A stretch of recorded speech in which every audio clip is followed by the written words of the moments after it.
Hey guys, just doing a video review, and today we will be looking at this Supertrip 3.6 meter fishing rod.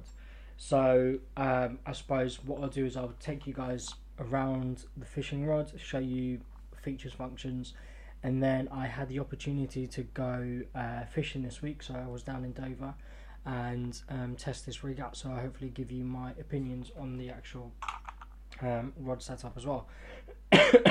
So I suppose if I show you how it looks, how it works. So this is indeed a telescopic rod. As you can see, this is 3.6 meters or 12 foot in length and weighs about 430 grams, and you've got a casting weight with this of between about 20 and 40 grams.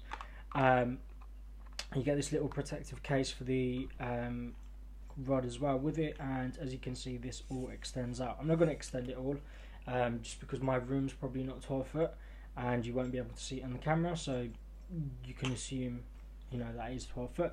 These are the eyes for the fishing rod, as you can see just there. You've got your handle just here. The one thing I did notice is that this fishing rod is a bit blingy. It's got like little diamante type studs on it, which was a bit weird, but yeah, I suppose it's fine. And yeah, so your reel goes here, and you have this to adjust it in place with. You've got these to screw it in place with as well, and this is your reel and rod setup just here.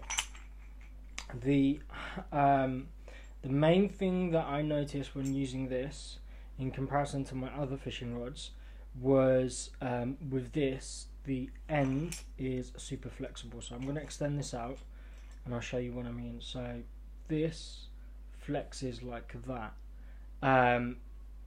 and it has its pros and its cons.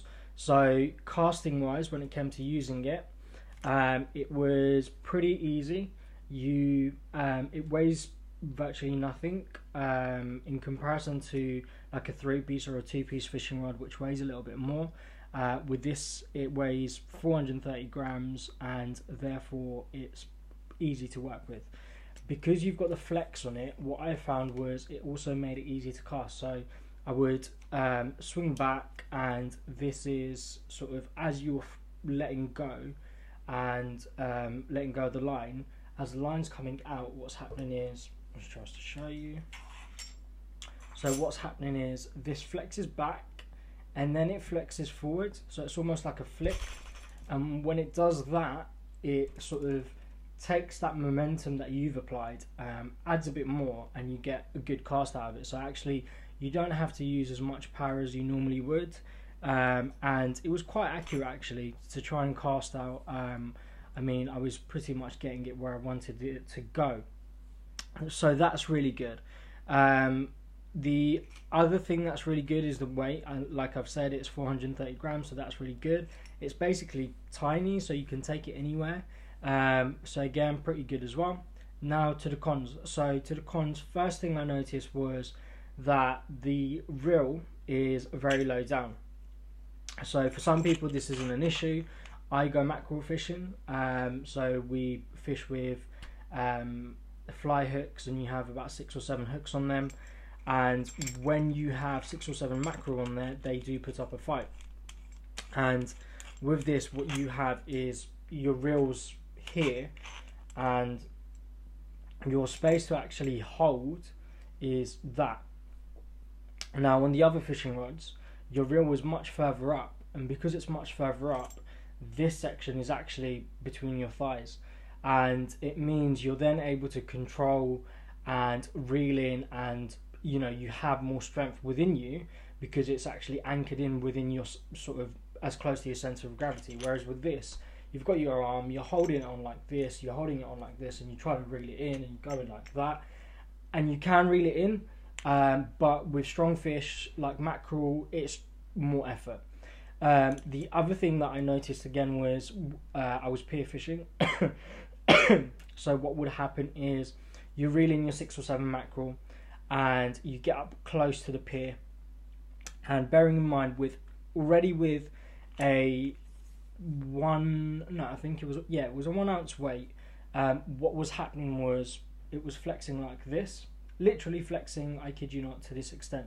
So with your line, rather than your line running all the way along here and then down, what it was doing was, because of the flex, it was running straight across. Okay, so it's flexing like that, and if you imagine your line just runs straight across and you make a semicircle. So that was one of the things that it was doing. Once you've got your 6 or 7 fish on, this is really difficult in terms of control. So as you're bringing them up the pier, this is flexing like crazy because A, the fish are fighting, and because it's got so much flex in it. It's not, you know, impossible to reel these fish up, but the flex definitely, or the extra flex, makes it very difficult. I think if it was a little bit stiffer, definitely it would be better, because it wouldn't hinder performance, and it would just make it a little bit easier to use. And I think the other negative that I picked up on was the reel. So personally, for me, some people might be fine with it. For me, if I'm catching mackerel or big fish that like to put up a fight, I prefer my reel to be further up so that I can, you know, fit the rod between my thighs. And actually, when I'm casting out as well, once I've casted and I'm, you know, feathering my line and I'm, you know, making it sort of jump up and down within the water, what I like to do is, you know, stick it in between my thighs and use that sort of thigh movement as well, just because you're putting less effort in, your arms getting strained a lot later, and actually you're conserving your energy for when you catch a fish. So those are the 2 cons that I picked up on when I went fishing with it. In comparison to my other fishing rods, it works really well. I would take it along with me anyway because it's so small. I would still have it set up and I'd still use it. There's a few issues. I don't think this is, at the moment, I don't think it's like my go-to fishing rod where I can rely on. If I was going on holiday, yeah, sure. I'm not really, you know, competitive, trying to catch as many fish as I can kind of scenario. I'm there sort of relaxing. If I was to use this as my daily, not quite certain, because if I caught a big fish with this, I'm going to struggle there. With the flex, as great as it is, because it means you can flick it out, get it in where you need to get it and start fishing, that struggles when you come up to the pier as well. So to the ratings then, I'm going to give it a 4 out of 5. I think it's pretty good, and I think with a few amendments it'll be perfect. So I suppose if the supplier is watching this video, it'll be great if, yeah, you could take on those bits of advice and hopefully maybe release a slightly different version which will be just as good if not better. As always guys, thanks for watching.